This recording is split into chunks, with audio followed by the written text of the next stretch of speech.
First clip we're going to go into today, and we're going to start on is from Sunday Supplement that's returned. And I was hoping for a little bit of level-headedness from these guys, but this was after Man United win.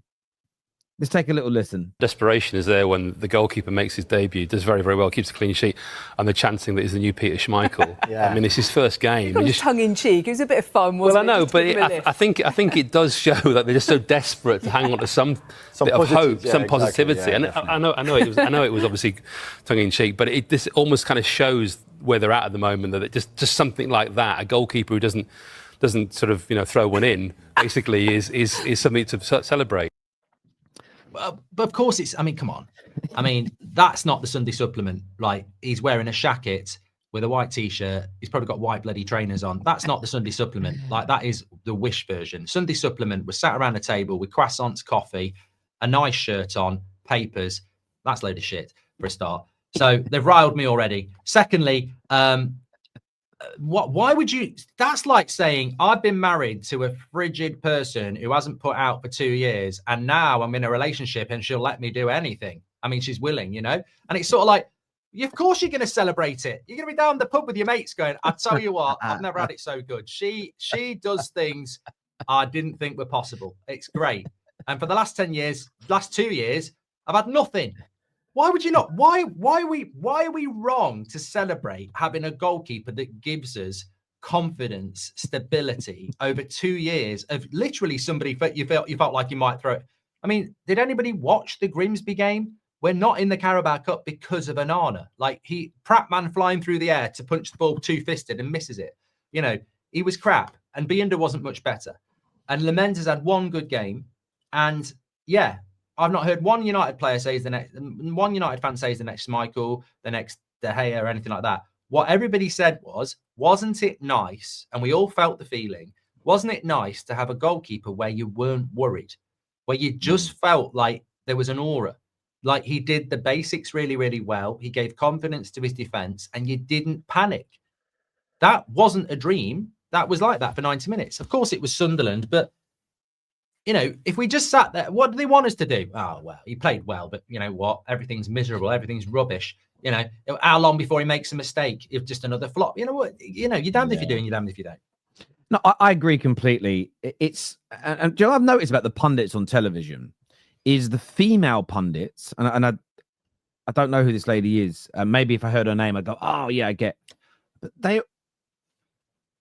they are always better. In the sense of, she's like, you can see her face, right? We actually just go back to when she speaks. Goalkeeper makes his debut, does very, very well, keeps a clean sheet, and the chanting that he's the new Peter Schmeichel. Yeah. I mean, it's his first game. It was tongue-in-cheek. It was a bit of fun, wasn't it? Well, I know, but... You see, she's like, it's tongue-in-cheek, we're having a bit of fun. You can almost see on her face, why is this a talking point on Sky's new Sunday Supplement show? Why is it a talking point? Everybody knew that the crowd were chanting, is that Schmeichel in disguise? If you take that seriously, we've seen Jamie Carragher looking arsed in the last couple of days for we need more celebrations like Maresca's after spending 2 years telling Arsenal to never celebrate wins, keep it cool, calm and collected. Gary Neville saying that you shouldn't use up energy in that way because it will damage you later on in the season, to saying we need more of those celebrations and it's a disgrace that Maresca couldn't speak to the cameras. Football fans are wise to this nonsense now. Man United fans were being a little bit sarcastic, having a little bit of fun. But the element of truth to it was, and I saw rivals online going, I can't believe you guys are buzzing because the man come out and caught some balls. Our goalie's never been able to catch crosses for 2 years. Like, you don't realize how hungry, like I said, if you're starving hungry, right, a ham and cheese toasty is gonna taste like a banquet at Hogwarts. It's gonna be amazing. And yeah, but there's nothing to be negative about Man United this weekend, and I had to find something. It's ridiculous for me. Jackie Oatley is the journalist, but I think that with regards to, look, there'll be a lot of people that want United to lose, and you can always find negativity in positivity, So I just think, all I would say to those people is, like, it's funny because even in the content creation world, I haven't looked, but I would guarantee the clips I was seeing a few weeks ago about sack him now, get him out of my club now. I guarantee at the weekend they didn't do videos going, sack him, get out of my club now. It'll be, oh, Wildy performance from Lamette. Yeah, it's like, hold on a minute. So you can be positive, but you can also be vilely negative as well. Like it's a strange world, and it's almost like your mood is dictated to by whatever the result is. Whereas I prefer, and I think most of our chat prefer, a semblance of, balance. I'm not overly happy with Man United and Ruben Amorim, but I'm not Amorim out. So the win against Sunderland is not a reason for me to go, I told you so, because I'll get clipped up when we get battered by Liverpool or Brighton or Spurs. I think this is a roller coaster ride, and I don't know the destination yet. But there we go. No, I completely agree. I think I did see some negativity at the weekend, which was like, we only win if the team we're playing is newly promoted, or if they get a red card, or we get a penalty. It's ridiculous. It's just that. It is a true fact, though. It is, but it's a case of, and we know we need to improve on that, but do you need to moan about it straight after a win? And those are the same amoebas, the same fools, the same ignoramuses, the same morons, the same people from Prattsville, I'm going to steal your line there, that will say when we lose, but actually had really good moments and could have won the game, will say, Terry, stop. Winning is all that matters. It's the only thing that counts. Then you win a game, and it's like, right, how can I find the negativity? That's my issue with these individuals, is when we have good things to talk about when we lose, they're irrelevant. When we win, I've got to find something negative. It's the duplicity in the conversation that I hate. I was actually asked today, but to call you out for something, but I don't understand what for. The clip of you yesterday talking about Bruno and building something new. People are like, you've got to expose Mark for this. And I've been in my group chats this morning going, I will, because people think I'm scared to call you out. That's the narrative. Terry's scared to call Mark out. And this is the problem I've got. I don't understand what you've been exposed for. Do you know what you've been exposed for?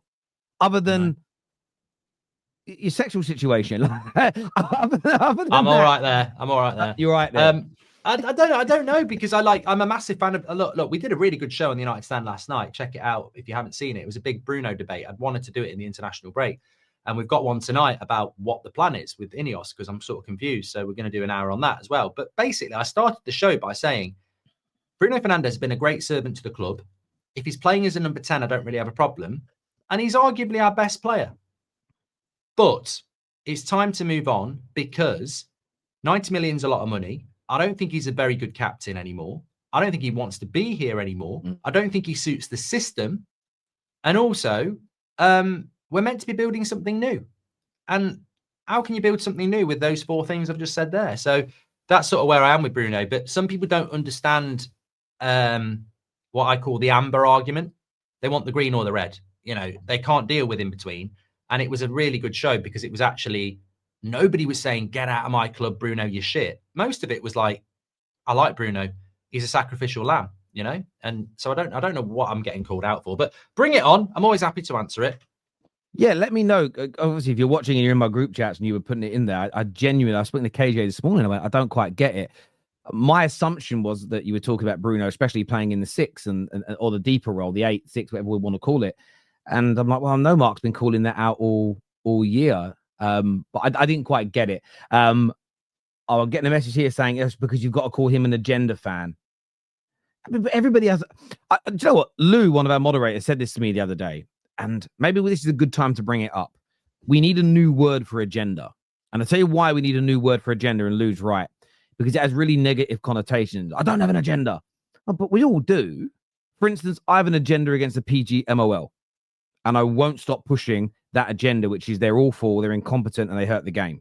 I have an agenda against pundits that lie to us, telling us that celebrating massive wins in title races is bad for football, when all they really was showing us is they were bitterly disappointed that team won a football match. I've got an agenda, but obviously agendas are also connected to, again, the opposite, which is people lying to push a point. And I think because the word agenda is used for both. So viewers, I want to put this out to you. Mark can have a suggestion too. What should be the word we use for an agenda which is fair and honest? Not an agenda like Gary Neville or Jamie Carragher when he said Odegaard should run down the tunnel and not celebrate a win. We know that's a bitter laced with bitterness. But when it's an honest agenda, what should be the word? Like genuinely, let's have an amnesty as well. In the search for a new word for agenda, let's also have an amnesty. I'm Mark Goldbridge. I have an agenda against Manchester City. I do. I have an agenda against them. I just can't watch them. Like I should have done a watch along on Sunday and I can't do it. I was like, they'll definitely win. It'll make me miserable.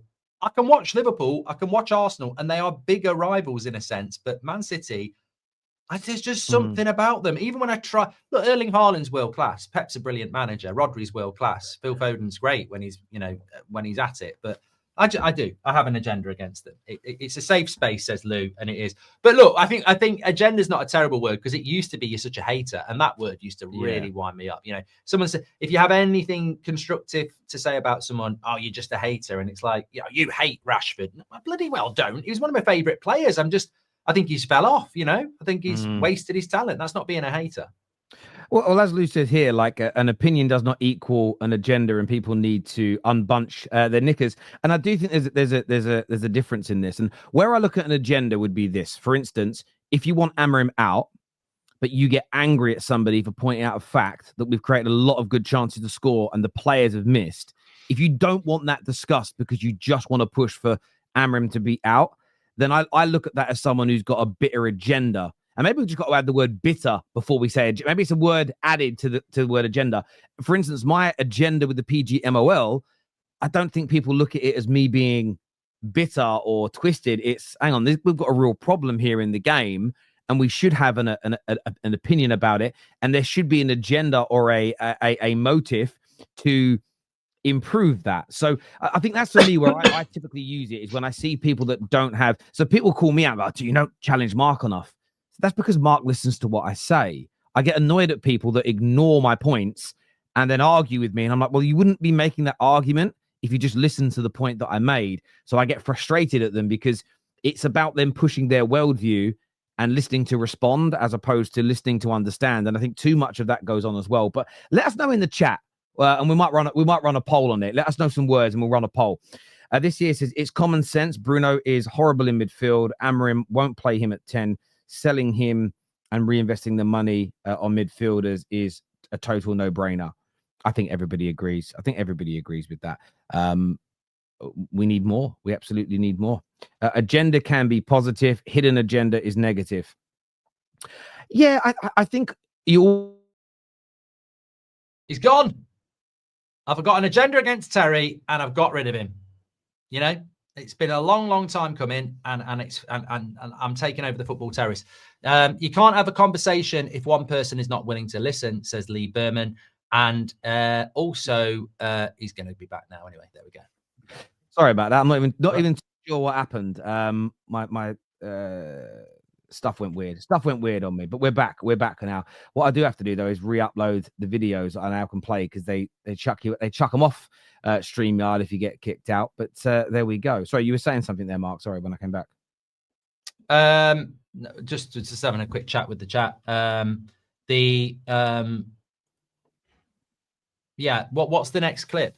What is it going to be about? The next clip we're going to go into, I was going to play one from Rooney talking about Amorim, but I think we've kind of covered the majority of that in what we're talking about. I'm just worried. I've seen a lot of people talking about Gary Neville, and I must admit, I don't do politics. I do football, and I was very disappointed. I wasn't surprised, but what the fuck has Gary Neville's opinions about what's going on in the country got to do with TalkSport on a radio show?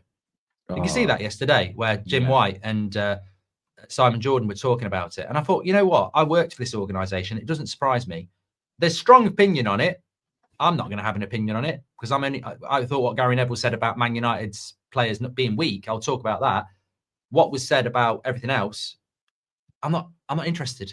I'm not interested. It's political. It's nothing to do with football.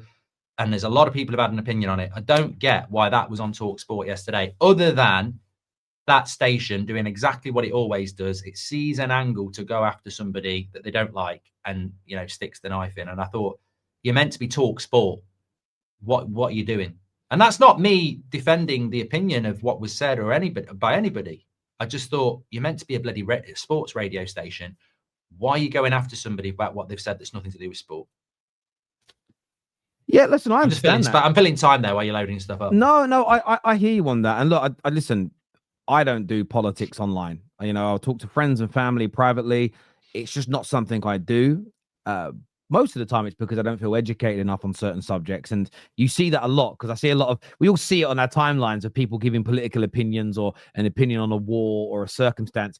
And you listen to it and go, oh, you really shouldn't have said that, because they're just uneducated. They sound stupid. They even when they go around protest doing the vox pops, and both sides of the aisle do this, don't they? They find and hunt down the people that are not great at articulating themselves. They go, oh, we've got some gold here. And I just think to myself, yeah, unless you're genuinely an expert on these subject matters, I almost feel keep your opinions to yourself somewhat.